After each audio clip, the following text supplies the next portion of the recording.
Whoa! Let's go, let's go, let's go, let's go, let's go. In this video, I'll be showing you how I fix my gut in order to become high energy, in order to clear my skin, build some muscle, stay lean effortlessly, and become my most attractive self. Before we start, I'll be taking you through a backstory of how everything started and how I got to this point. Make sure you stay until the end of the video because it's a very valuable video. It's going to change your life. So, firstly, I wasn't born with good genetics. I started by being a skinny twig with no abs or muscle at 63 kg. I remember when my friends would always hold my wrist because I was so skinny. My nickname was Skinny. So I decided to go on a dirty bulk. I did research. I went online on YouTube and Instagram and I found something called dirty bulk from fitness influencers. I decided to go on a dirty bulk. I was on the gym bro diet, the typical gym bro diet. That's rice, chicken, oats, and protein powder. Yeah, I was bulking, getting big. I felt good about myself. I felt like the man. But at some point, I felt stagnant. I felt like I wasn't growing. I had acne. I was bloated. I was low energy. And I knew something had to change. I knew I could do better. I had brain fog. I had low energy. I had breakouts on my face, acne. And I was consistent with the gym, consistent on my gym bro diet. Then I did my own research. It took me 2 years to crack the code. 2 years on how to clear my skin, become higher energy, and stop having acne, on how to eat better. I'll be showing you what I learned on my journey and what changes I made to fix my gut. Let's get into it. How the gut affects mood, sleep, anxiety, depression, and skin issues. What does the gut do? Firstly, the gut breaks down food and absorbs nutrients. Whenever we eat, our gut is responsible for breaking down the food, absorbing the nutrients, and sending them to different areas of the body where needed. Our gut is also responsible for eliminating waste from entering our bloodstreams. Whenever we eat or consume bacteria, pathogens, toxins, our gut is responsible for eliminating them and making sure they don't get into our bloodstreams. So, our gut is basically the number one defense when it comes to our immune system. Thirdly, the gut contains the gut microbiome. The gut microbiome is made up of bacteria. We have about 1 trillion bacteria in our gut microbiome. We have good and bad bacteria. The good and bad bacteria constantly fight off each other in order to win. It's like two armies fighting each other in your gut. Right now, there's a war going on in your gut between the good bacteria and the bad bacteria. We want the good bacteria to win. We cannot let the bad guys win because when the bad guys win, the bad bacteria, that's when we are depressed, we have skin issues, we are inflamed, we feel low energy. So they are constantly fighting. There's something called the gut and the brain axis, the gut and the brain relationship. The gut has the most neurons in the body after the brain and the spine. So your gut communicates with your brain. It communicates with your spine. They talk to each other. How your gut is responsible for your mood, energy, sleep, anxiety, and depression. 95% of serotonin production is produced in the gut. Serotonin is a hormone that's responsible for keeping us happy, keeping us in a good mood. 95% of it is produced in your gut. And serotonin is also responsible for sleep, mood, and digestion. Secondly, 50% of dopamine is produced in the gut. Dopamine is the hormone responsible for keeping us motivated, keeping us ready to chase our goals, keeping us high energy, right? So we need dopamine in order to chase our goals. Without dopamine, we are lazy, we cannot do anything, we cannot even clean our rooms. So 50% is produced in the gut. Thirdly, GABA is produced in the gut. GABA is an anxiety hormone. It's responsible for keeping us calm, so we are not anxious, we are not shy. So if you're shy right now, or if you're always anxious, then just know your gut isn't producing enough GABA in order to send signals to your brain. So you have less anxiety, and you're less shy. Being shy is a God issue. No man is meant to be shy. You're not meant to be shy. You're meant to be confident. So stop putting yourself in a box and calling yourself an introvert or calling yourself a shy guy, right? Fix your gut and become confident, become high energy. What happens when your gut is compromised? Dysbiosis happens. Dysbiosis is when the good bacteria in your gut outnumber the bad bacteria. So the bad guys are winning the good guys. That's dysbiosis in your gut. Dysbiosis leads to inflammation. You get inflamed and you open yourself up to multiple diseases, multiple cancers, multiple diabetes. That's what happens when your gut is in dysbiosis and you're inflamed. And it can also lead to inflammation of the brain. When your brain is inflamed, it means your brain cells become inflamed and you're more likely to have dementia. You're more likely to have Alzheimer's and strokes, right? That's what happens when the cells in your brains are inflamed. And most times it all starts in the gut. When your gut is inflamed, it sends signals to your brain and your brain cells also become inflamed. Then you start forgetting things. You just have dementia. We also have a leaky gut. A leaky gut happens when our gut barrier is not strong. So the bad stuff in our gut, the bad bacteria start leaking. So they leak and get into our bloodstreams. We don't want a leaky gut. That's what happens when our gut is compromised. What's bad for your gut? Firstly, sugar. Sugar is bad for your gut. Sugar is an addiction.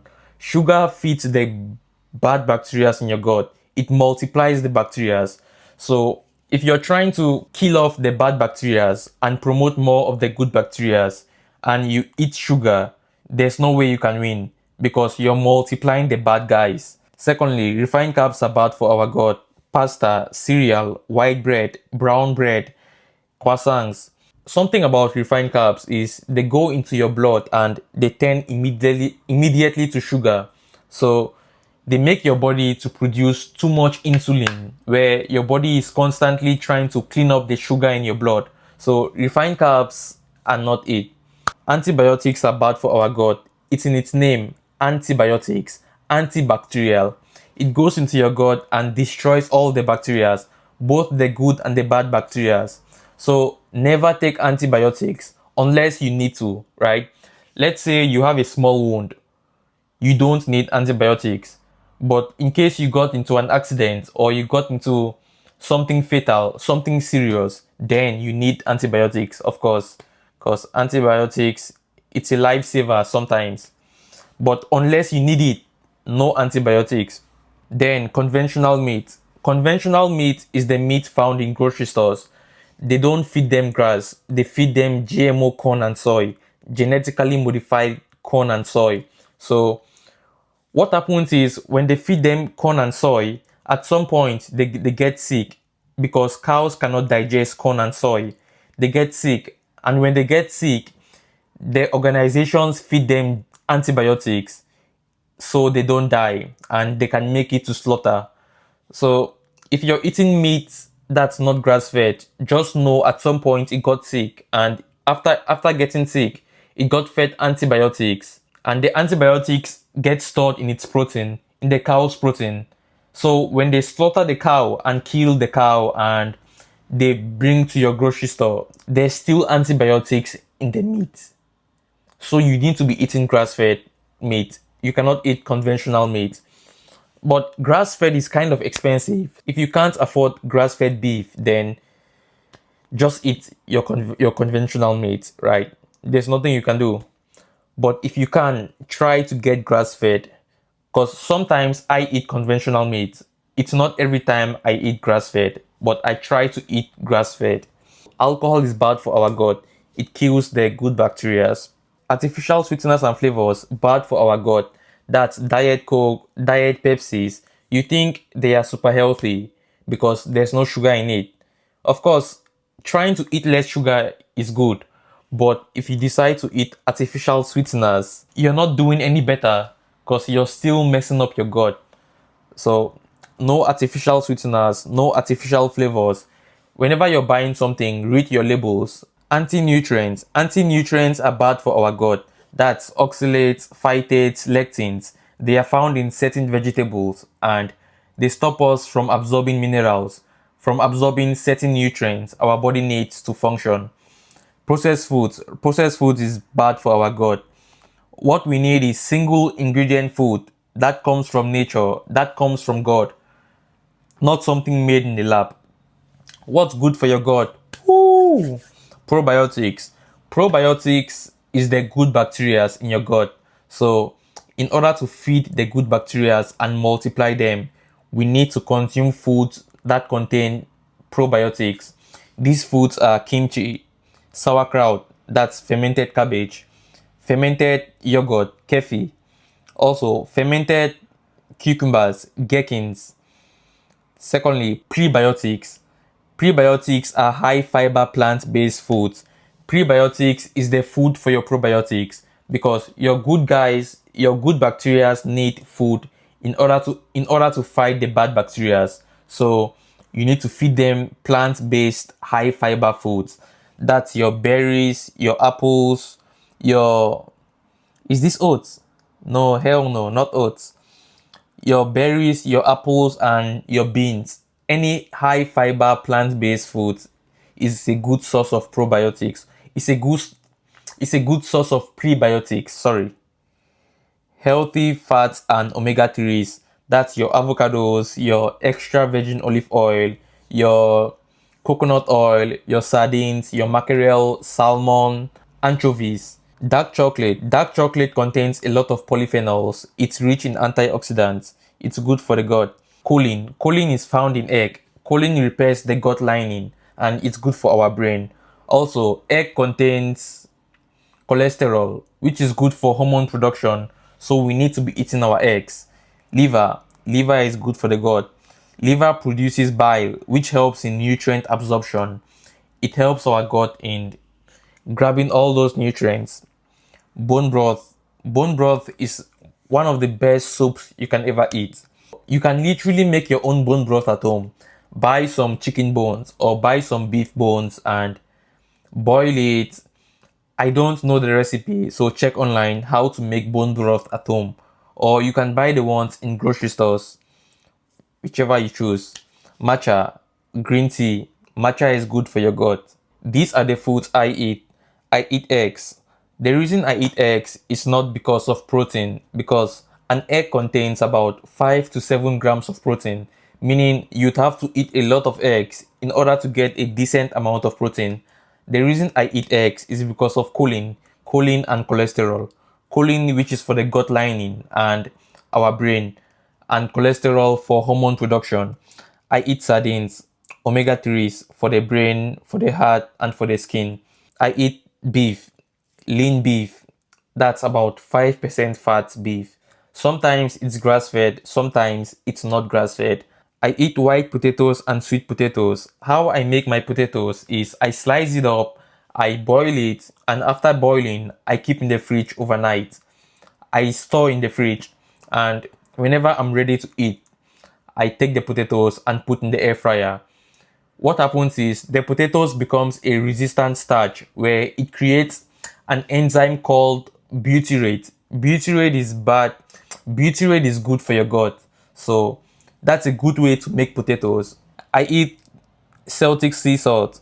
That's what I use to cook and that's what I use to season my meals. It has a lot of minerals. I eat chicken breast. Lean meat. It's a lean meat. It's a good protein source. I eat white rice. The way I cook my white rice is I cook it in coconut oil. I use a teaspoon of coconut oil per cup of white rice and I boil my rice. Then I store in the fridge overnight, same as the potatoes. Whenever I'm ready to eat the rice, I put in the microwave and heat. Cooking your rice this way creates a resistant starch, and it reduces the calories in the rice by 60%. So if you're trying to stay lean or if you're trying to lose weight, you need to be doing this hack.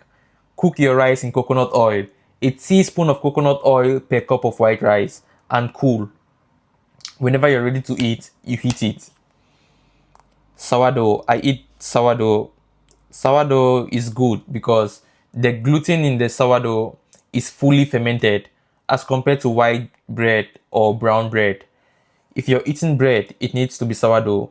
I eat a lot of fruits, a, a ton of fruits, because fruits are good for high fiber and prebiotics. Remember, I said prebiotics are good for your probiotics, for your good bacteria, because prebiotics is their food. That's how you feed them so they can multiply and destroy the bad guys. Before eating my fruit, I make sure I wash in baking soda. I steep in baking soda and water and leave for 15 minutes in order to clear all the glyphosate, all the herbicides and pesticides that were used. I use avocado oil and coconut oil to cook because they are good. And I eat a lot of fermented foods. I eat sauerkraut, I eat kefir, I drink kefir, and I eat kimchi. So that's it. Hope you got something valuable out of this video. And if you need one-on-one help, message me on Instagram or check the description and book a call. I'll see if you're a fit and if we can work together. Let's go.